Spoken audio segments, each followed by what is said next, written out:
السلام علیکم۔ اگر آپ کو ہماری رومانٹک اور دلچسپ اردو ناولز پسند آتے ہیں تو فلک ناولز کو ضرور سبسکرائب کریں۔ Welcome to part 2۔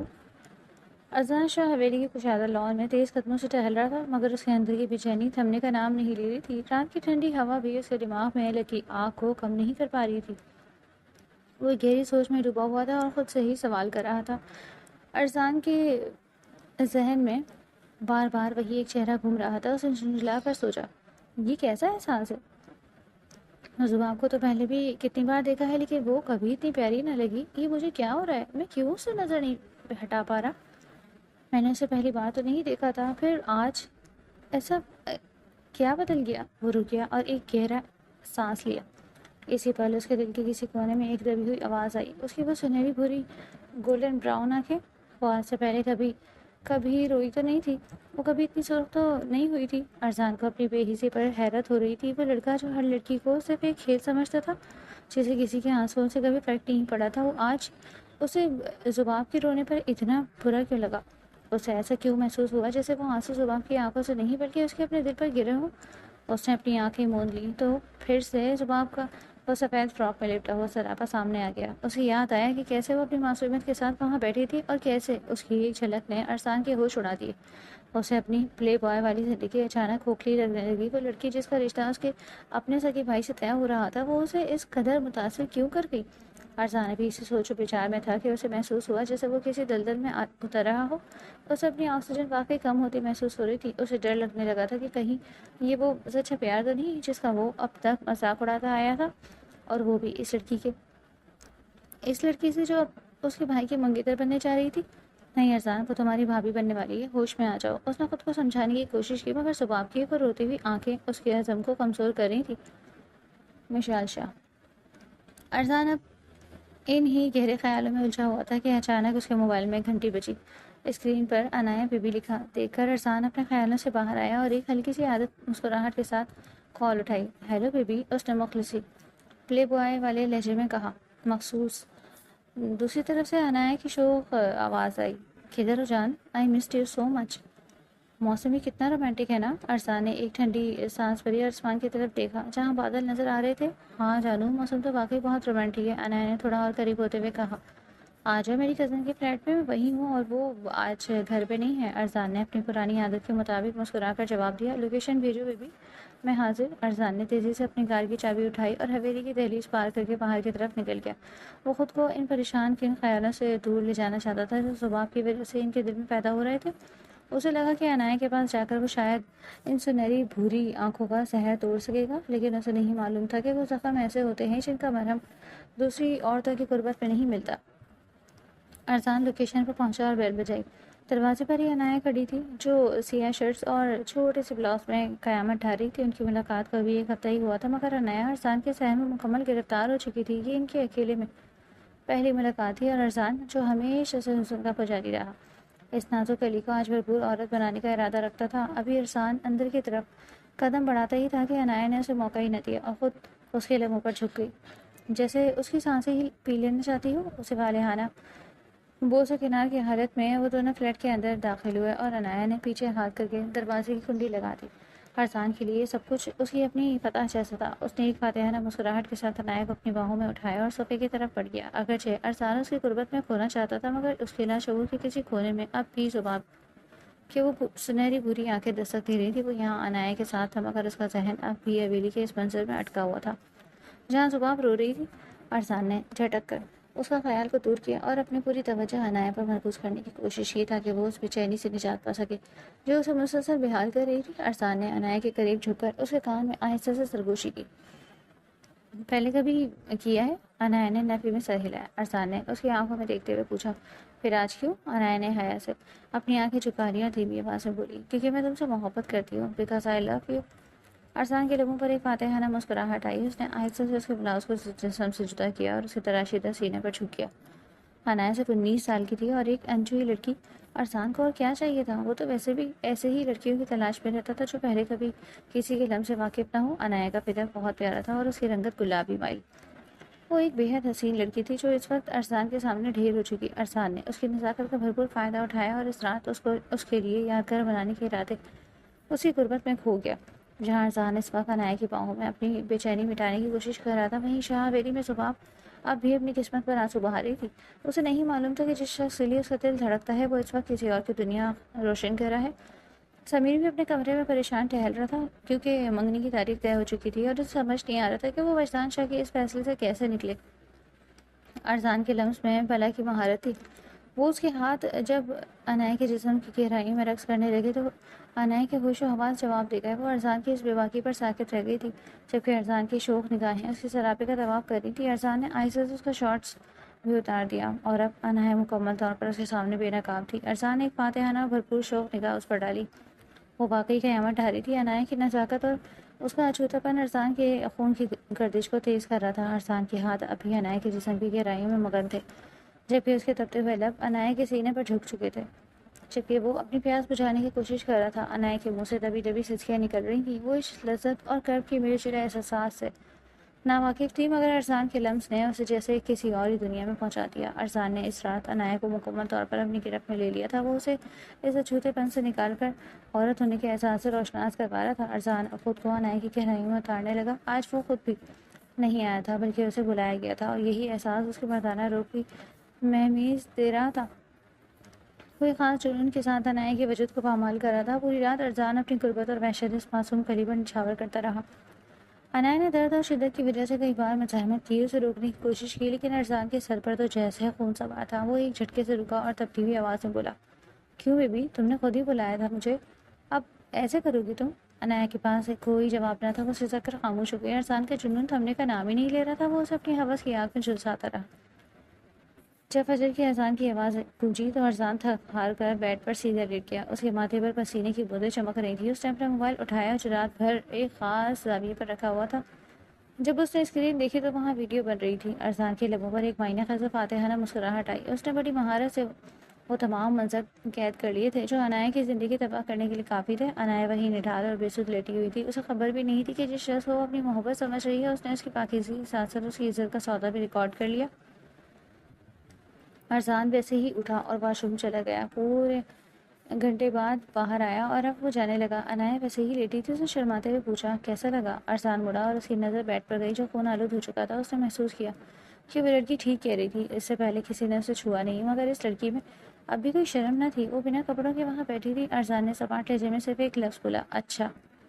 عنایہ خوش ہو کر بولی، سچ اچھا لگا تمہیں؟ میں اچھی لگی تمہیں؟ وہ ویسے ہی برہنہ حالت میں اٹھ کر اس کے پاس آئی۔ ارسلان تو حسن کا پجاری تھا۔ اس نے اسے قریب آنے دیا اور آنکھ مار کر بولا، جی بیبی بہت اچھا لگا۔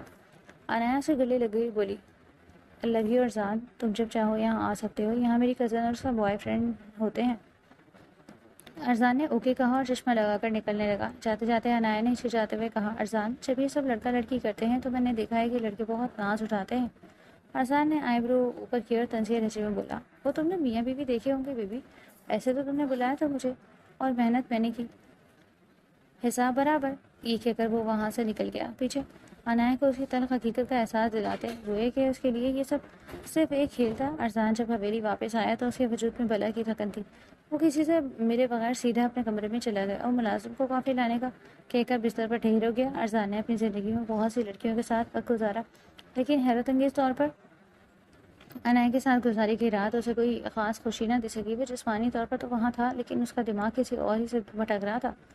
اسے رہ رہ کر صرف وہاں سہاب یاد آ رہی تھی، وہ معصوم چہرہ، وہ روتی ہوئی سنہری آنکھیں اس کے دل پر نقش ہو گئیں۔ جب ملازم کافی لے کر کمرے میں داخل ہوا تو ارسلان نے بظاہر لاپرواہی سے پوچھا، سہاب لوگ کدھر ہیں اور موم ڈیڈ، مالا اور بھائی کہاں گئے؟ ملازم نے مؤدبانہ انداز میں بتایا، صاحب سمیر صاحب کسی کیس کے سلسلے میں شہر سے باہر آؤٹ آف سٹی گئے ہیں، مالا بی بی کالج چلی گئیں جبکہ بڑے صاحب اور بڑی بیگم زباب بی بی کے ساتھ ان کے گھر گئے ہیں۔ 7 دن سمیر صاحب اور زباب بی بی کا نکاح رکھا گیا ہے، اسی لیے سب شاپنگ کے لیے نکل گئے۔ یہ سن کر ارسلان کے چہرے پر کوئی ظاہری رد عمل تو نہ آیا لیکن اسے اندر ہی اندر بہت برا لگا، بہت ہی زیادہ برا، جیسے کسی نے اس کے دل پر کچھ بوجھ رکھ دیا ہو۔ اس نے ملازم کو باہر بھیج دیا اور خود سونے کے لیے لیٹ گیا مگر نیند اس کی آنکھوں سے کوسوں دور تھی۔ وہ زباب کے بارے میں کچھ نہیں سوچنا چاہتا تھا مگر ذہن اسے بار بار وہیں لے کر جا رہا تھا۔ وہ میری بھابھی بننے والی ہے، شاید اللہ کو یہی منظور تھا۔ اس نے خود کو سمجھانے کی کوشش کی مگر اسے اپنی محبت اور ہوس کے درمیان فرق پہلی بار محسوس ہو رہا تھا۔ نکاح میں صرف 7 دن باقی تھے اور حویلی میں تیاریوں کا شور تھا۔ سمیر نے ارسلان کو میسج کر دیا کہ وہ نکاح کی رات تک پہنچ جائے۔ اور تب تک اسے کوئی کال یا میسج نہ کیا جائے۔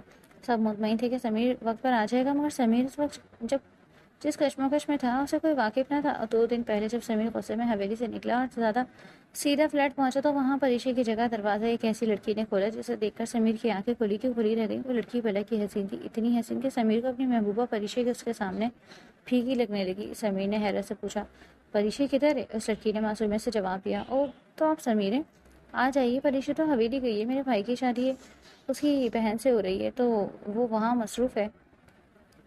وہ لڑکی اتنے مختصر لباس میں تھی کہ کسی کا بھی ایمان ڈگمگا جائے، مگر سمیر اندر چلا گیا۔ اس نے آہستہ سے اپنے لبوں سے کہا، پری۔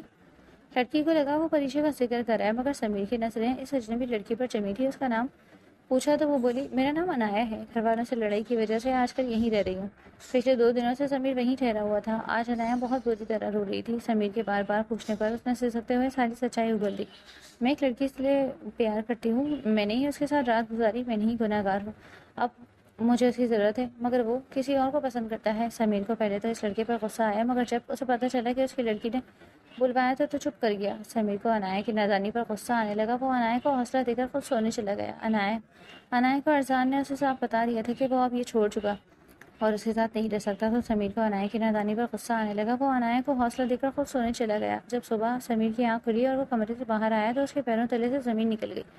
انایا زمین پر بے سود پڑی تھی، اس کے منہ سے جھاگ نکل رہا تھا اور پاس ہی زہر کی خالی شیشی پڑی تھی۔ سمیر نے تڑپ کر اسے چھوا، اس کی سانسیں ابھی چل رہی تھی۔ وہ ایک پولیس آفیسر تھا، وہ جانتا تھا کہ یہ خودکشی کی کوشش ہے، اسے فوراً اسپتال پہنچانا ضروری تھا۔ سمیر نے جیسے ہی انایا کا موبائل اٹھایا اس کی نظر وال پیپر پر پڑی، وہاں کسی اور کی نہیں بلکہ ارسلان کی تصویر لگی تھی۔ سمیر کے پاؤں تلے سے زمین نکل گئی، وہ ساکت رہ گیا۔ اسے یقین نہیں آ رہا تھا کہ جس لڑکی کی زندگی برباد ہوئی اس کا ذمہ دار اس کا اپنا چھوٹا بھائی ہے۔ سمیر خود بھی دودھ کا دھلا نہیں تھا، وہ برسوں سے پریشی کے ساتھ ایک حرام رشتے میں پا رہا تھا، اس لیے اس کا ضمیر اسے ارزان کو گناہگار کہنے کی اجازت نہیں دے رہا تھا۔ اس نے سوچا، اگر میں ایک لڑکی کے ساتھ بغیر نکاح کے رہ سکتا ہوں تو میرے بھائی نے بھی تو وہی کیا جو میں کر رہا ہوں۔ اصل میں سمیر باہر سے پڑھ کر آیا تھا، جہاں گرل فرینڈ بتانا اور زندگی انجوائے کرنا ایک عام بات سمجھی جاتی تھی۔ اسے کبھی کسی نے صحیح اور غلط کی تمیز نہیں سکھائی۔ دوسری طرف ارزان سب کا لاڈلا اور بے حد پرکشش لڑکا تھا۔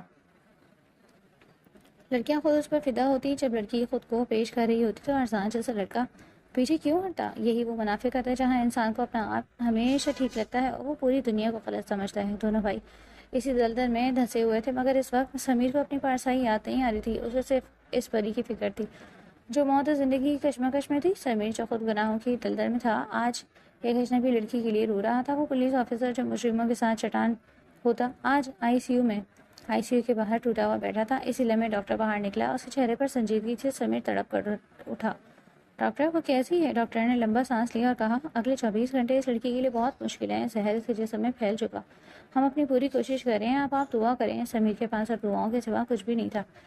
ایک طرف اس کا اپنا بھائی اور دوسری طرف وہ معصوم لڑکی جس نے محبت میں اپنی جان داؤ پر لگا دی۔ ادھر حویلی میں نکاح کی تیاریاں آخری مراحل میں تھیں۔ وجدان شاہ اور انم خوش تھے کہ سمیر آ رہا ہے، مگر انہیں کیا معلوم تھا کہ ان کا بڑا بیٹا اسپتال میں ایک ایسی لڑکی کے لیے آنسو بہا رہا ہے جس کی بربادی کا سہرا ان کے چھوٹے بیٹے کے سر ہے۔ سمیر جو کبھی غرور اور طاقت کا استعارہ کیا تھا، آج ایک بکھرے ہوئے انسان کی طرح اسپتال کی مسجد کی طرف بھاگا۔ وہ ایسے جس کے اشارے پر شہر تھر تھر کانپتا تھا، جس نے کبھی کسی مجرم پر گولی چلاتے ہوئے پلک تک نہیں جھپکی تھی، آج اللہ کے گھر میں ایک لاچار سوالی بن کر کھڑا تھا۔ اس نے وضو کیا اور جائے نماز پر گر گیا۔ آنسو تھے کہ تھمنے کا نام ہی نہیں لے رہے تھے۔ اس نے لرزتے ہوئے ہاتھوں سے دعا کے لیے دامن پھیلایا، یا اللہ، میں تیرا گنہگار بندہ ہوں، میں جانتا ہوں کہ میں نے تیری حدود توڑی، میں توبہ کر کے تیرے گھر آیا ہوں، تو توبہ قبول کرنے والا ہے، میری توبہ بھی قبول کر لے۔ وہ لڑکی، یا اللہ، وہ انایا، وہ بہت نادان ہے، میرا بھائی بھی نادان تھا، مولا ان کو معاف کر دے، اسے زندگی بخش دے۔ دعا مانگتے مانگتے اچانک اس کے دل میں ایک ایسی تڑپ اٹھی جس نے اسے خود حیران کر دیا۔ اس کے الفاظ بدل گئے، یا اللہ، وہ لڑکی مجھے دے دے۔ وہ چونکا کہ وہ کیا مانگ رہا ہے؟ وہ لڑکی جو کسی اور کے ساتھ نہیں؟ اس کا دل چیخ اٹھا، نہیں، وہ میری ہے، اللہ اسے مجھے دے دے، مجھے وہی چاہیے، میں تیرے حکم پر چلوں گا، میں نماز پڑھوں گا، میں تیرا بن جاؤں گا، مجھے عنایت دے دے، اگر وہ نہ ملی تو میں تڑپتا رہوں گا۔ اس وقت سمیر سب کچھ بھول چکا تھا، اسے یاد ہی نہ رہا تھا کہ چند گھنٹے بعد اس کا نکاح ذباب کے ہونے والا ہے۔ وہ اپنی برسوں پرانی محبت پریشی کو بھی بھول گیا، اور یہ حقیقت بھی کہ عنایا اس کے اپنے بھائی کے علم سے گزر چکی۔ محبت کا وقت دیکھ کر آتی ہے، وہ تو بس ہو جاتی ہے، کبھی برسوں میں نہیں ہوتی اور کبھی 4 دن میں روح کی گہرائیوں تک اتر جاتی ہے۔ سمیر کی بری آنکھوں میں رونے کی سرخ ہو چکی تھی، اس کے بال ماتھے پر پسینے اور پریشانی سے چپکے ہوئے تھے اور وہ بس ایک ہی ضد لگائے بیٹھا تھا، اللہ مجھے عنایت دے دے۔ مسجد کی خاموشی میں سمیر کی سسکیاں گونج رہی تھی. اسے نہیں معلوم تھا کہ اس کی یہ دعا اسے کسی راستے پر لے جائے گی. ایک طرف اس کا خاندان نکاح کے لیے منتظر تھا، دوسری طرف ICU میں زندگی اور موت کی جنگ جاری تھی، اور تیسری طرف اس کا اپنا بھائی ارسلان جو اس سارے طوفان سے بے خبر تھا. سمیر بھی سجدے میں گرا ہوا تھا کہ ایک نرس نے آ کر اسے اطلاع دی. آپ کے پیشنٹ کو ہوش آ گیا. یہ سننا تھا کہ سمیر دیوانہ وار ICU کی طرف بھاگا. ڈاکٹر بھی چیک اپ کر کے باہر نکلے ہی تھے کہ سمیر نے بے صبری سے پوچھا، ڈاکٹر وہ کیسی ہے؟ ڈاکٹر نے اطمینان بخش مسکراہٹ کے ساتھ کہا، وہ اب خطرے سے باہر ہے، آپ مل سکتے ہیں. جب سمیر کمرے میں داخل ہوا تو انایا کی آنکھوں سے آنسو بہنے لگے. سمیر نے کچھ نہ سوچا کہ انایا کیا سوچے گی یا دنیا کیا کہے گی. وہ سیدھا اس کے بیڈ کے قریب گیا اور جھک کر اس کے ماتھے پر اپنے لب رکھ دیے. انایا نے حیرت اور بے یقینی سے اپنے بوجھل آنکھیں کھولی اور سمیر کو دیکھنے لگی. وہ بے بسی سے دھیمی آواز میں بولی، آپ کیوں لے آئے مجھے یہاں؟ مجھے مرنے دیتے سمیر. سمیر خاموش رہا. وہ خود نہیں جانتا تھا کہ اس پاگل لڑکی سے اسے اتنی وابستگی کی خبر کیسے ہو گئی. انایا نے ہچکی لیا اور اپنی بات جاری رکھی، آپ کو پتا ہے میں نے ارسلان کو روتے ہوئے کہا تھا کہ میں مر جاؤں گی، اور اس نے پتہ ہی کیا کہا؟ سمیر نے دھیرے سے پوچھا، کیا کہا؟ انایا پھر سے پھوٹ پھوٹ کر رونے لگی. وہ کہتا ہے تو مر جا. انایا کی سسکیاں کمرے کی خاموشی کو چیر رہی تھی. سمیر سے اس کا دکھ نہ دیکھا گیا. وہ تڑپ کر بولا، نہ رو انایا، مجھے اچھا نہیں لگ رہا. انایا نے حیرت سے نظر اٹھائی، کیا اچھا نہیں لگ رہا سمیر؟ سمیر نے اس کی آنکھوں میں دیکھ کر کہا، تمہارا رونا. انایا ہلکا سا مسکرائے مگر اس مسکراہٹ میں زہر تھا. سمیر دیکھو، مجھے اب کوئی نہیں اپنائے گا، کوئی بھی نہیں. اور وہ پھر سے رونے لگی. سمیر وہیں پاس پڑی کرسی پر بیٹھ گیا. 1 گھنٹہ گزرا، 2 گھنٹے، 3 گھنٹے.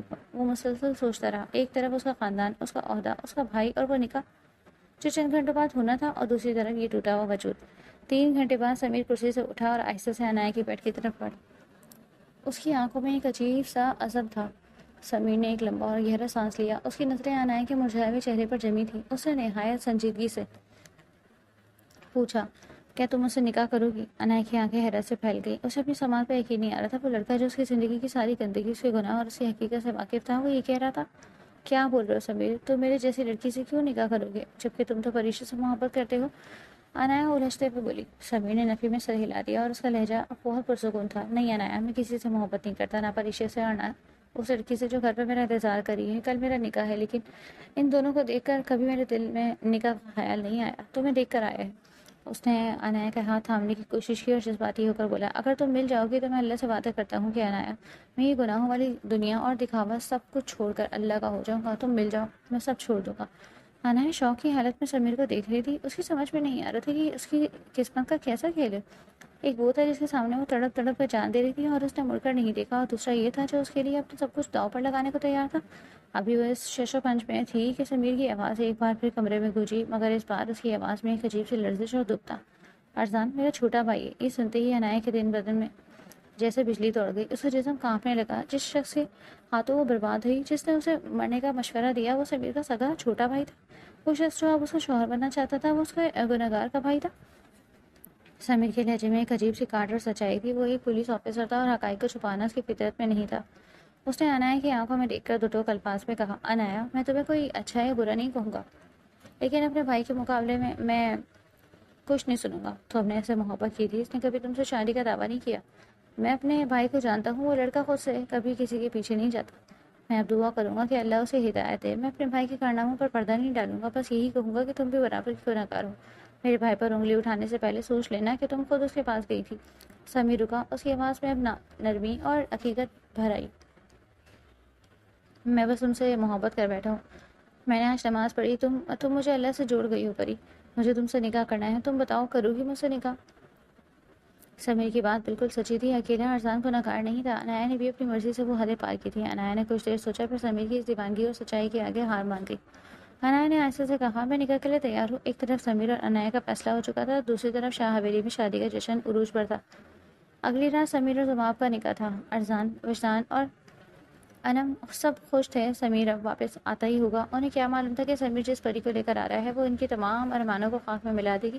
سمیر نے فوراً اسپتال میں ہی مولوی صاحب کا انتظام کرنے کا سوچا تاکہ وہ اس رشتے کو حلال کر سکے اور پھر حویلی جا کر اپنے فیصلے کا سامنا کرے. سمیر اور انایا کا نکاح ہو چکا تھا. اسپتال کے وہ ڈاکٹر جنہوں نے انایا کی جان بچائی تھی، وہی اس پاک رشتے کے گواہ بنے. سمیر نے بڑی نزاکت سے انایا کو سہارا دے کر کار میں بٹھایا. وہ اسے پریشے کے فلیٹ پر نہیں لے جانا چاہتا تھا کیونکہ وہاں کی یادیں انایا کے لیے تکلیف دہ تھیں. سمیر اسے ایک نئے فلیٹ میں لے کر آیا. یہ فلیٹ اس نے نکاح کے فوراً بعد چند گھنٹوں کے اندر ہی خریدا تاکہ اپنی زندگی کا یہ نیا سفر نئی جگہ سے شروع کر سکے۔ فلیٹ بہت ہی خوبصورت تھا، ہر چیز نئی اور قیمتی تھی، دیواروں کے رنگ سے لے کر فرنیچر تک سب کچھ سمیر کے نفیس ذوق کا عکس تھا۔ سمیر نے کمرے کا دروازہ کھولا، عنایا کو آرام سے بیڈ پر لٹایا اور اس نے محسوس کیا کہ عنایا اب بھی صدمے اور کمزوری کی حالت میں ہے۔ وہ باہر جانے لگا، پھر دروازے پر رک کر مڑا اور نرمی سے بولا، پری، میں ساتھ والے کمرے میں ہوں، تمہیں کسی بھی چیز کی ضرورت ہو تو مجھے بتا دینا۔ تمہارا بیگ میں پرانے فلیٹ میں سے لے آیا ہوں، باقی کل تک تمہارے لیے ہر چیز آ جائے گی، تم آرام کرو، میں بھی فریش ہو کر آرام کروں گا۔ اس نے خاموشی سے دروازہ بند کیا اور باہر نکل گیا۔ عنایا کے لیے تنہائی بہت ضروری تھی تاکہ وہ اپنی زندگی میں آنے والی اتنی بڑی تبدیلی کو سمجھ سکے۔ اس کا نکاح اس شخص سے ہو گیا تھا۔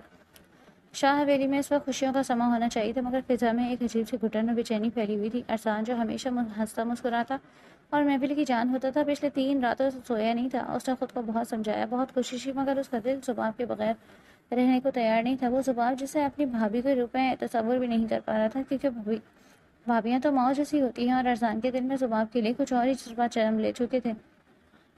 آج رات نکاح تھا، مگر صورتحال یہ تھی کہ پہلے سمیر صاحب غائب ہوا اور اب عرصان کا بھی کچھ پتہ نہیں تھا۔ وجدان شاہ مسلسل سمیر کا نمبر ملا رہا تھا، مگر وہ بن جا رہا تھا۔ پریشانی کے عالم میں انہوں نے عرصان کو کال کی، جو اس وقت اپنی گاڑی میں سڑکوں پر آوارہ گردی کر رہا تھا۔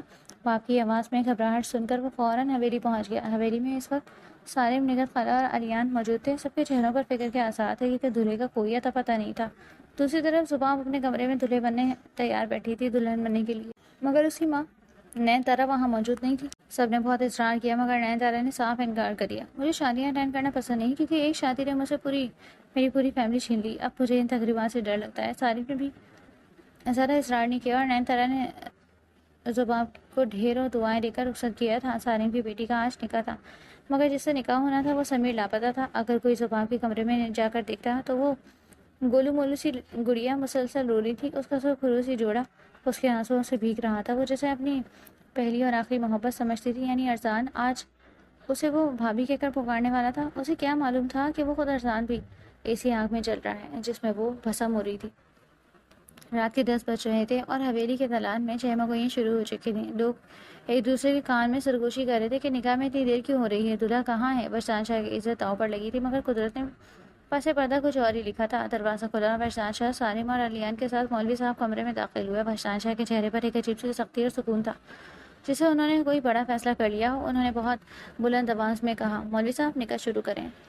زباب، جو سر جھکائے بیٹھی تھی، مولوی صاحب کے الفاظ سن کر ساکت رہ گئی۔ زباب بنت سالم خان، آپ کا نکاح عرصان وجدان شاہ سے حق مہر 1 کروڑ سکہ راجورت طے پایا ہے، کہ آپ کو یہ قبول ہے؟ زباب نے جھٹکے سے اپنی آنکھیں بند کی اور صدمے کی حالت میں مولوی صاحب کو دیکھا۔ اسے لگا جیسے اسے کوئی خواب نظر آ رہا ہو۔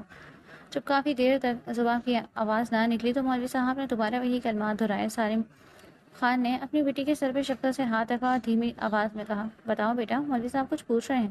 زباب کی آنکھوں سے آنسوؤں کا سیلاب بہہ نکلا۔ اسے یقین نہیں آ رہا تھا کہ جس کی محبت میں وہ گھل رہی ہے وہی اب اس کا شریک حیات بننے والا تھا۔ اس نے کپکپاتے لبوں سے آہستہ سے کہا، قبول ہے، نکاح ہو گیا۔ عرصان نے بھی قبول ہے کہہ کر زباب کو ہمیشہ کے لیے اپنا لیا۔ یہ سب کیسے ہوا؟ جب باہر سب لوگ پریشان تھے تب مالا نے عرصان کو کمرے سے بلایا۔ عرصان نے پیار سے پوچھا تھا، کیا ہوا میرے بچے، اتنی جلدی میں کیوں بلایا؟ تب مالا نے روتے ہوئے سارا سچ اگل دیا۔ بھائی، زباب آپ کو پسند کرتی ہے، سمیر بھائی یہاں نہیں ہے۔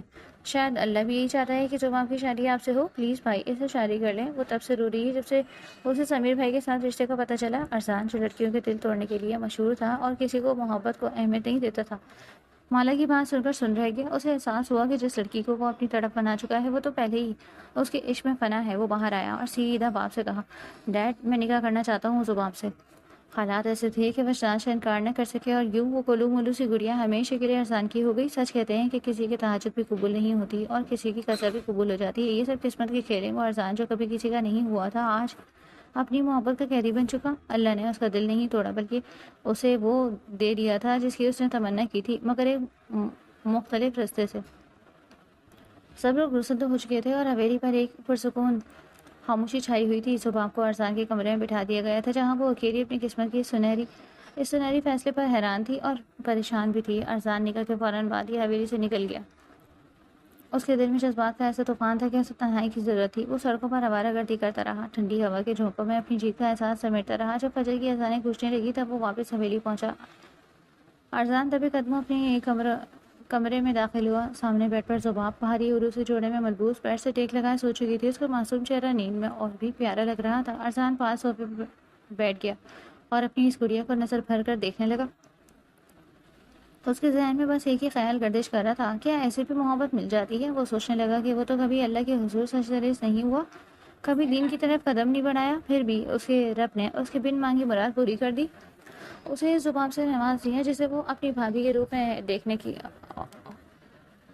کے خوف سے مر رہا تھا۔ اسی سوچ کے عالم میں ارسلان کی آنکھوں سے آنسو بہ نکلے۔ اسے خبر ہی نہ ہوئی کہ کب وہ سب کے بندھن توڑ کر رو دیا، مگر یہ دکھ کے نہیں شکرانے کے آنسو تھے۔ اس نے اپنی انگلیوں سے ان آنسوؤں کو صاف کیا اور اس کے لبوں پر ایک ہلکی سی دلکش مسکراہٹ آ گئی۔ وہ پچھلے 3 دن سے سویا نہیں تھا، اس کا وجود تھکن سے چور تھا، مگر اب اس کی چاروں طرف سکون ہی سکون تھا۔ صبح اب اس کی ہو چکی تھی اور یہ ایک ایسی خوشی تھی جسے وہ الفاظ میں بیان کرنے سے قاصر تھا۔ اس نے وہی صوفے پر گردن ٹکا کر آنکھیں موند لی اور چند ہی لمحوں میں گہری اور پرسکون نیند کی وادیوں میں اتر گیا۔ اگلی صبح جب ارسلان کی آنکھیں کھلی تو کمرے میں خاموشی تھی۔ اس نے محسوس کیا کہ اس کے وجود پر ایک کمبل اڑا ہوا ہے۔ وہ صوفے پر لیٹے لیٹے ہی ہلکا سا مسکرایا۔ اسے سمجھ آ گئی تھی یہ اس کی گڑیا یعنی صبح کا ہی کام تھا۔ وقت دیکھا تو دوپہر کا 1 بج رہا تھا۔ وہ فریش ہونے کے لیے واش روم چلا گیا اور جب شاور لے کر باہر سنورتے ہوئے اور شرٹ پہن کر باہر نکلا تو نیچے سے اس کے بابا وجدان شاہ کی گرجتی ہوئی آواز آ رہی تھی۔ ارسلان تیزی سے نیچے کی طرف پڑا جہاں سمیر واپس آ چکا تھا، مگر ماحول میں شدید تناؤ تھا۔ وجدان شاہ کا غصہ آسمان کو چھو رہا تھا اور وہ سمیر پر بری طرح چلا رہے تھے۔ جیسے ہی سمیر نے کچھ کہنے کے لیے لب کھولے، وجدان شاہ پھر سے دھاڑے۔ تم نے ثابت کر دیا سمیر کہ تم میری اولاد نہیں ہو، میری اولاد ہوتے تو میری عزت کا خیال رکھتے، تم بالکل اپنے باپ جیسے نکلے، وہ بھی تمہاری طرح خود غرض تھا۔ کل نکاح پر نہ آ کر تم نے مجھے اپنے باپ کی کمی محسوس نہیں ہونے دی۔ یہ سنتے ہی وہاں کھڑے تمام لوگ ساکت رہ گئے۔ یہ ایک ایسا انکشاف تھا جس نے سب کی ہوش اڑا دیے۔ انم، ارسلان اور سمیر کی ماں تو تڑپ کر رو پڑی۔ وہ بھاگ کر سمیر کے گلے لگ گئی۔ نہیں وجدان، ایسا نہ بولو، سمیر میرا بیٹا ہے، آپ میرے بیٹے کو ایسا نہیں بول سکتے۔ انم کی سسکیاں پورے حال میں گونج رہی تھی، ماحول کی کشیدگی پر اپنی انتہا پر تھی۔ وہ سچائی جو برسوں سے شاہ حویلی کے تہخانوں میں دفن تھی، آج وجدان شاہ کے غصے نے سب کے سامنے عیاں کر دی۔ سمیر دراصل وجدان شاہ کا سگا بیٹا نہیں تھا، بلکہ ان کے چھوٹے بھائی وحاج کی اولاد تھا۔ وحاج ایک بگڑا ہوا اور سرکش انسان تھا جس نے گھر والوں سے چھپ کر شادی کی اور پھر ایک دن جنون میں آ کر اپنی ہی بیوی کو قتل کر دیا، جس کی سزا وہ آج بھی جیل میں کاٹ رہا ہے۔ وجدان شاہ نے سمیر کی سمجھداری اور معصومیت دیکھ کر اسے گود لیا اور اپنی بیٹوں کی طرح پالا۔ انہوں نے کبھی ازلان، مالا اور سمیر میں فرق نہیں کیا تھا، لیکن کل رات جو ذلت انہیں اٹھانی پڑی اس نے ان کے صبر کا پیمانہ لبریز کر دیا۔ وجدان شاہ بھی مزید کچھ کہنے ہی والے تھے کہ ارسلان سیڑھیوں سے اترتا ہوا بیچ میں آ گیا۔ اس کا چہرہ، اس کا لہجہ دو ٹوک تھا۔ بس ڈیڈ، بہت ہو گیا، اب آپ میرے بھائی کو اور کچھ نہیں کہہ سکتے۔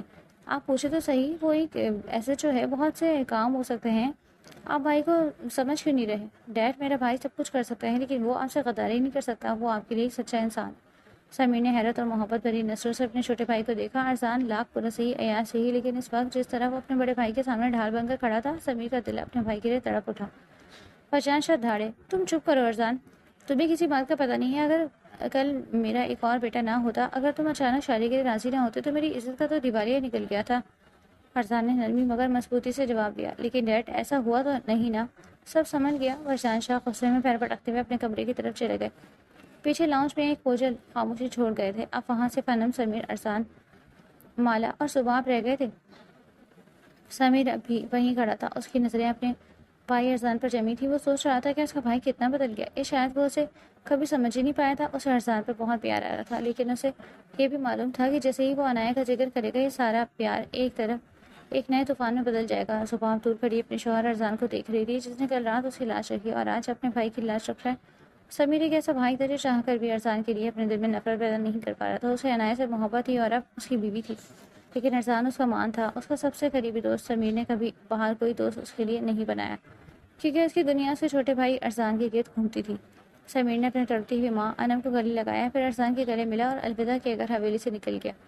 اس نے سب کے سامنے عنایہ کا ذکر تک نہیں کیا، کیونکہ وہ جانتا تھا کہ حقیقت سامنے آنے پر کیا طوفان کھڑا ہوگا۔ اسے معلوم تھا کہ جب گھر والوں کو پتہ چلے گا کہ سمیر نے ایک ایسی لڑکی سے شادی کی جس کا ماضی داغدار ہے، تو پوری فیملی اس کے خلاف ہو جائے گی اور سب سے پہلے ارسلان اس کے خلاف کھڑا ہوگا، کیونکہ ان دونوں بھائیوں کا رشتہ اب جس نہج پر تھا۔ ارسلان کبھی اپنے بڑے بھائی کے لیے ایسی لڑکی کا انتخاب برداشت نہ کرتا جس کے ساتھ وہ خود وقت گزار چکا۔ یہی تو مرد کی فطرت کی تلخ حقیقت ہے، وہ خود جو مرضی کرے لیکن اپنے پیاروں کے لیے ہمیشہ وہی لڑکی چاہتا ہے جسے کسی کے لمس نے نہ چھوا ہو۔ انم اور ارسلان نے سمیر کو بہت روکا، بہت منت کی، لیکن سمیر کے قدم نہیں رکے۔ وہ اپنی گاڑی اسٹارٹ کر کے تیزی سے حویلی کی گیٹ سے باہر نکل گیا۔ کسی کو وہم و گمان میں بھی نہیں تھا کہ اس گاڑی کے پیچھے سیٹ پر ایک لڑکی بھی موجود ہے۔ انم روتی ہوئی وجدان شاہ کے کمرے میں گئی اور بڑے دکھ سے بولی، وجدان وہ چلا گیا، آپ کو اس کے ساتھ ایسا نہیں کرنا چاہیے تھا، وہ آپ کا بیٹا ہے اور آپ کو اس کی برسوں کی فورمن بتا رہی ہے، ایک پل میں بھلا دیا حویلی کے اس کمرے میں جہاں چند لمحے پہلے تلخی تھی، اب وہاں ایک عجیب سی اداس اور ممتا کی تڑپ ڈیرے ڈال دیے تھے۔ فشتان شاہ نے دھیرے سے آگے بڑھ کر انم کے ہاتھوں کو اپنے ہاتھوں میں لیا، ان کا لہجہ بھرایا ہوا تھا۔ انم، کاش ہمارا اپنا ارسان ہوتا، ان کے لفظ ٹوٹ رہے تھے، تو مجھے کسی اور کی اولاد سے امیدیں نہ رکھنی پڑتی۔ فشتان شاہ کے لفظوں میں برسوں کا وہ کرب تھا جو آج سمیر کے رویے نے باہر نکال دیا۔ انم نے تڑپ کر ان کے منہ پر ہاتھ رکھ دیا اور نفی میں سر ہلا کر بولی، ایسا نہ بولے مجان، ہمارا ارسان زندہ ہے، آپ نے دیکھا نہیں کل اس نے ہمارے لیے کتنا بڑا فیصلہ کیا، وہ ہمارا ہی ہے۔ فشتان شاہ کچھ کہنا چاہتے تھے مگر انم نے انہیں خاموش کروا دیا۔ کچھ نہیں بولیں، آپ خود سمیر کو واپس لے کر آئیں گے، یہی ہمارے بیٹے ہیں اور یہی ہماری دنیا۔ اب آپ مزید کچھ نہیں بولیں گی، یہ کہہ انم اپنے شوہر کے گلے لگ گئی۔ دونوں میاں بیوی اس وقت جذباتی طور پر ٹوٹ چکے تھے۔ ابھی وہ اسی کی فکر میں تھے کہ اچانک کمرے کا دروازہ کھلا اور مالا اور ارسان اندر داخل ہوئے۔ ارسان جو ماحول کو ہلکا کرنا خوب جانتا تھا، اپنے والدین کو گلے لگے دیکھ کر شرارت سے بولا، ارے واہ لو برڈس، آج ہم کھانا کھاتے ہیں، میرے سسرال آنے والے ہیں۔ اور اتنا کہہ کر وہ مصنوعی شرم کے ساتھ مسکرایا۔ ارسان کی اس بے ساختہ بات پر پورے کمرے کا نقشہ بدل گیا۔ انم جو ابھی رو رہی تھی اپنے بیٹے کی اس بات پر شرما گئی اور ہنسنے لگی۔ فشتان شاہ کے چہرے کی سختی بھی زائل ہو گئی۔ فشتان شاہ نے ہنستے ہوئے تکیہ اٹھایا اور بولے، رک جا، میں بتاتا ہوں تجھے۔ ارسان کھیکا لگا کر باہر کی طرف بھاگا اور اس کے پیچھے مالا بھی ہنستی ہوئی نکلی۔ سالم خان کے گھر کی فضا آج بدلی سی تھی۔ کچن سے آتی لذیذ پکوانوں کی خوشبو پورے گھر میں پھیلی ہوئی تھی، جس نے ماحول کے معطر کر دیا تھا۔ سالم نے مسکراتے ہوئے نگہت خالہ کی طرف دیکھا اور پوچھا، آج تو بہت خوشبوئیں آ رہی ہیں، کوئی خاص بات ہے کیا خالہ؟ نگہت خالہ کے چہرے پر ایک فاتحانہ مسکراہٹ آئی۔ وہ بولی، بالکل خاص بات ہے بیٹا، آج سب ہم دوپہر کا کھانا زبان بیٹی کے گھر کھائیں گے اور وہ سارا کھانا ہم خود یہاں سے تیار کر کے لے جائیں گے۔ تمہاری تارا نے اب تم سے شادی کا فیصلہ کر لیا ہے تو وہ اب ایک مکمل باں بن کر بھی دکھائے گی۔ سالم کے چہرے پر ایک دلکش اور پرسکون مسکراہٹ آ گئی۔ کچھ دن پہلے ہی اس نے تارا کو منانے کی آخری کوشش کی تھی اور قدرت نے اس کو ساتھ دیا۔ تارا بھی اب اس اداس زندگی سے تھک چکی تھی۔ 8 سال کوما میں زندگی اور موت کے درمیان گزرے اور 12 سال اپنے بھائی باران کو ڈھونڈنے کی تڑپ میں نکل گئے۔ اپنی زندگی کی بہاریں اس دکھوں کی نظر کرتی، لیکن اب وہ جینا چاہتی تھی۔ اس نے سالم کو ہاں کہہ دی۔ آج حویلی جانے کا ایک مقصد یہ بھی تھا کہ زباب کو بتایا جائے کہ اس کی امی مان گئی ہیں اور اب وہ سب ہمیشہ ساتھ رہیں گے۔ تارا آج بہت خوش تھی، اسے زباب اور علیان سے جنون کی حد تک محبت تھی اور یہ خیال اسے سرشار کر رہا تھا کہ اب کوئی جدائی نہیں ہوگی۔ سالم، تارا، نگہت خالہ اور علیان سب تیار ہو چکے تھے کہ شاہ حویلی جا کر اس خوشخبری کا اعلان کرے اور اپنی بیٹی کے ساتھ پہلا باقاعدہ کھانا کھائیں۔ سمیر کی گاڑی شاہ حویلی کے بھاری بھرکم آہنی گیٹ سے تیزی کے ساتھ باہر نکلی۔ گاڑی کے ٹائر سڑک پر چیختے ہوئے گزر رہے تھے، جیسے وہ خود بھی حویلی کے اس دم گھٹنے والے ماحول سے فرار جاتا ہے۔ سمیر کی گرفت اسٹیئرنگ پر مضبوط تھی، جبکہ اس کے ساتھ والی نشست پر عنایا خاموش سر جھکائے بیٹھی تھی۔ سمیر اسے اس کی اپنی حویلی چھوڑنے جا رہا تھا، جہاں ان دنوں جشن کا سما تھا، کیونکہ عنایا کے بھائی کی شادی کی تیاریاں عروج پر تھی۔ یہ سفر صرف 2 شہروں کا نہیں بلکہ 2 مختلف دنیاؤں کے ٹکراؤ کا آغاز تھا۔ گاڑی رکتے ہی پریشا جو حویلی کے وسیع لان میں کھڑی تھی، اس کی نظر سمیر پر پڑی۔ اس کی خوشی کی کوئی انتہا نہ رہی، وہ سب کی پرواہ کیے بغیر بھاگتی ہوئی آئی اور سمیر سے گلے لگ گئی۔ جان، آئی مسڈ یو، تم آ گئے، آؤ میں تمہیں سب سے ملواتی ہوں۔ سمیر کے لیے صورتحال انتہائی پیچیدہ تھی۔ اس کے کار میں عنایا بیٹھی تھی، جو اسی حویلی کے دوسرے طاقتور ستون سرون کی بیٹی تھی۔ وہی عنایا جس سے سمیر نے نکاح کر لیا تھا، وہی عنایا جس کا بھائی زین اس وقت حویلی کے اندر موجود تھا۔ اور اس ہولناک رات کے بعد جب عفان کی زندگی کے کئی راز دفن ہوئے، اس نے اپنی خالہ کی بیٹی عروج سے شادی کر لی۔ وقت نے عفان کے چہرے پر سنجیدگی تو لکھ دی، لیکن اس کی وہ مشہور نیلی آنکھیں آج بھی کسی گہرے سمندر کی طرح پراسرار تھیں۔ عفان کی 2 بیٹیاں تھیں، عروج 18 سال اور حسن کا شاہکار تھی، اور عروج اپنے باپ عفان جیسے ضدی اور انا کوٹ کوٹ کر بھری تھی۔ وہ جب حویلی ہوتی تو پورا ماحول اس کے زہر میں چکر جاتا۔ پریشا 17 سال جو سمیر کی محبت میں گرفتار تھی، وہ حویلی کی روایتی پابندیوں سے دور اپنے فلیٹ میں رہنا پسند کرتی تھی۔ وہ آزاد منش تھی، مگر سمیر کے معاملے میں حد درجہ جنونی۔ عفان جب بھی اپنی ماضی کے بارے میں سوچتا، اس کی آنکھوں میں وہی پرانی شیطانیت جھلکتی جو کبھی شمس شاہ کا خاصہ ہوا کرتی تھی۔ دوسری طرف زرون اور رمایا کی محبت آج بھی حویلی کے دیواروں میں مہکتی۔ ان کی دنیا اب ان کے بچوں کے گرد گھومتی۔ زین 19 سال، وہ بالکل اپنے باپ زرون کا عکس تھا، بچیلا، سنجیدہ اور گہری نیلی آنکھوں والا۔ زین خاموشی سے اپنی کزن اروش کی محبت میں گرفتار تھا۔ اس کے لیے عروش وہی مقام رکھتی تھی جو کبھی زرون کے لیے امایا تھا۔ عنایا 17 سال، جو اس وقت سمیر کی گاڑی میں موجود تھی اور اندر جانے سے کترا رہی تھی، وہ ایک جدید دور کی آزاد خیال لڑکی تھی جس نے اپنی زندگی کے فیصلے خود کرنے کی ٹھانی۔ سمیر کی گاڑی شمس منزل کی عالیشان حدود میں کھڑی تھی، جہاں طاقت اور تکبر کی وہ آج بھی ہواؤں میں رچی بسی تھی۔ پریشا جو سمیر کو اپنی جاگیر سمجھتی تھی، اس کا ہاتھ ہمیں اندر لے جانے لگی تو سمیر نے دھیمے سے لہجے میں کہا، پریشے، میں انایا کو چھوڑنے آیا تھا۔ پریشا نے جب اپنی بہترین دوست اور کزن انایا کو دیکھا تو اس کی خوشی دو چند ہو گئی۔ وہ بھاگ کر انایا سے لپٹ گئی۔ شکر ہے یار تم آ گئی، ہم سب تمہیں کتنا مس کر رہے تھے۔ آخر تم زین جیجو کی اکلوتی بہن ہو، زین بھائی تو تمہارے بغیر اتنے اداس تھے۔ انایا نے ایک جھرجھری لی اور پھر اپنے مخصوص اشرف اور بے باک انداز میں بولی، میرے بھائی کی شادی ہے، مجھے تو آنا ہی تھا۔ اور پھر جب سمیر نے آفر دی کہ وہ مجھے چھوڑ دیں گے تو میں نے سوچا اس سے اچھا اور کیا ہو سکتا ہے۔ سمیر انایا کو دیکھ کر ششدر رہ گئی۔ یہ وہ لڑکی نہیں تھی جو پچھلے 9 دنوں سے اس کے ساتھ سامنے موت و زندگی کی جنگ لڑ رہی تھی، جو اسپتال میں زہر کی گھونٹ پی کر زندگی کی بھیک مانگ رہی تھی۔ اس وقت سمیر کے سامنے جو انایا کھڑی تھی وہ ایک بے حد چلاک، پر اعتماد اور شاید مکار لڑکی لگ رہی تھی۔ اس کی آنکھوں میں وہ معصومیت دور دور تک نہیں تھی جو سمیر نے اسپتال کے ICU میں دیکھی۔ سمیر نے اپنی سوچ کو جھٹکا دیا اور جانے کے لیے مڑا، مگر پریشا نے راستہ روک لیا۔ چلو اب تم کدھر چلے؟ میں نے ابھی مما پاپا اور اروش کے سب سے ملوانا ہے تمہیں۔ میں نے تمہاری اتنی تعریفیں کر رکھی ہیں۔ سمیر نے خاموشی سے اپنا چشمہ لگایا اور بھاری قدموں سے حویلی کے اندرونی حصے کی طرف چل دیا۔ پریشا نے اسے اپنے ایک بہترین دوست کے طور پر سب سے ملوایا۔ ابھی تعارف کا سلسلہ جاری تھا کہ کھانا لگ گیا۔ انایا جو تھوڑی دیر پہلے اپنے کمرے میں گئی تھی، جب واپس آئی تو سمیر اسے دیکھ کر دنگ رہ گیا۔ اس نے اتنے مخصوص اور بے باک کپڑے پہن رکھے تھے کہ سمیر کی نظریں خود بخود جھک گئیں، مگر حیرت کی بات یہ تھی کہ وہاں موجود اس کے والدین ضرور امایا، اس کے چچا عفان، چچی اور عروج اور بھائی زین میں سے کسی کو اس پر کوئی اعتراض نہ تھا۔ ان کے لیے سب نارمل تھا اور ان کی جدیدیت کا خاصہ تھا۔ دوسری طرف پریشا تھی جو شلوار قمیص میں ملبوس انتہائی سلیقے مند اور خوبصورت لگ رہی تھی۔ سمیر نے ایک نظر بے حیا بنی انایا کو دیکھا اور پھر نظریں گھما کر پریشا کو دیکھا جو وقار کے ساتھ بیٹھی تھی۔ سمیر کے دل میں پہلی بار اپنے فیصلے پر ایک زوردار سوال اٹھا۔ اس نے سوچا، کیا میں نے جلد بازی کر دی؟ کیا یہ وہی لڑکی ہے جس کے لیے میں نے اللہ سے دعائیں مانگی؟ جس انایا کے لیے اس نے اپنا گھر بار، اپنا نکاح اور اپنی عزت داؤ پر لگا دی، وہ یہاں آ کر بالکل بدل گئی۔ اسے پہلی بار احساس ہوا کہ شاید اس نے ایک ایسی عورت کو اپنی زندگی کا حصہ بنا لیا جو اس کے مزاج اور اس کے اصولوں کوسوں دور ہے۔ اسے اپنے فیصلے پر اعتراض ہونا شروع ہو گیا، مگر اب نکاح ہو چکا تھا اور وہ پیچھے نہیں ہٹ سکتا تھا۔ کھانے کی میز پر ایک عجیب سی خاموشی تھی جسے صرف کانٹوں اور چھریوں کی آوازیں توڑ رہی ہوں۔ امایا بیگم نے اپنی بیٹی کے مختصر لباس کو دیکھ کر دبے لفظوں میں نہایت دھیمی آواز میں ٹوکا، بیٹا آج تو رنگ کے کپڑے پہن لیتی، رات کو تمہارے بھائی کی مہندی ہے۔ امایا کی آواز میں ممتا کی نرمی تھی، مگر جواب اس کے بالکل برعکس تھا۔ انایا نے اونچی آواز اور خرک لہجے میں آواز میں کہا، سب کے سامنے، نہیں موم، مجھے کہیں جانا ہے اور میں کل تک آؤں گی۔ اس نے اپنے باپ ساروں کی طرف دیکھا تک نہیں، کیونکہ وہ ان سے لڑ کر ہی گھر سے نکلی تھی۔ ان کا لہجہ ایسا تھا جیسے اسے کسی کی پرواہ نہ ہو۔ اوکے، میں اب نکلتی ہوں، وہ یہ کہہ کر وہ کرسی پیچھے ہٹا کر کھڑی ہو گئی۔ سمیر کا ہاتھ نوالا توڑتے ہوئے وہیں رک گیا۔ اس کا دماغ سن ہو چکا تھا۔ یہ کیا ہو رہا تھا؟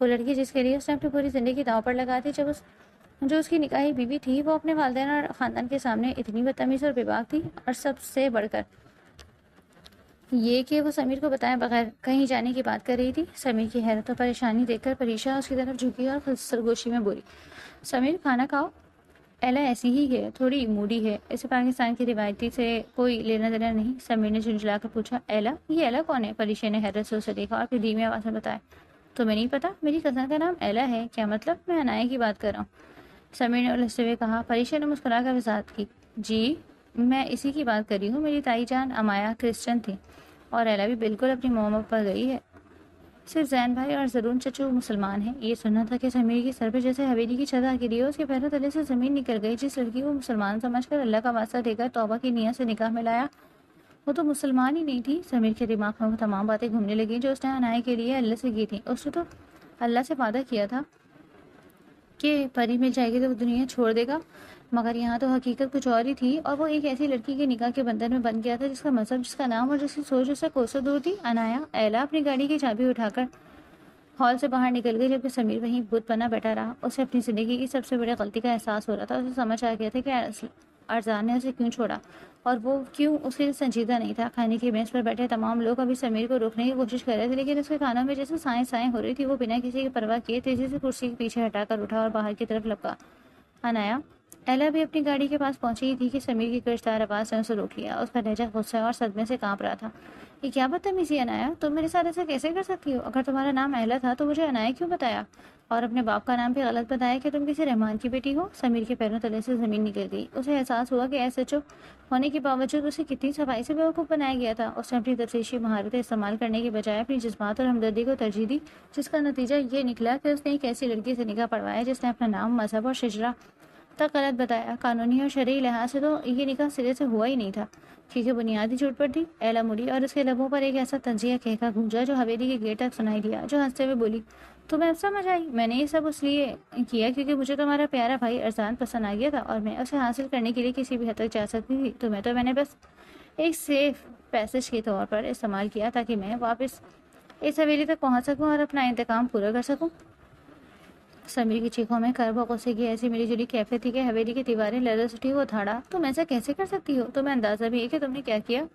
میں نے تم پر بھروسہ کیا، مجھے تم پسند آئی تھی انایا، تم مجھے دھوکہ کیسے دے سکتی ہو؟ ایلا کے چہرے پر ذرا برابر بھی ملال نہیں تھا۔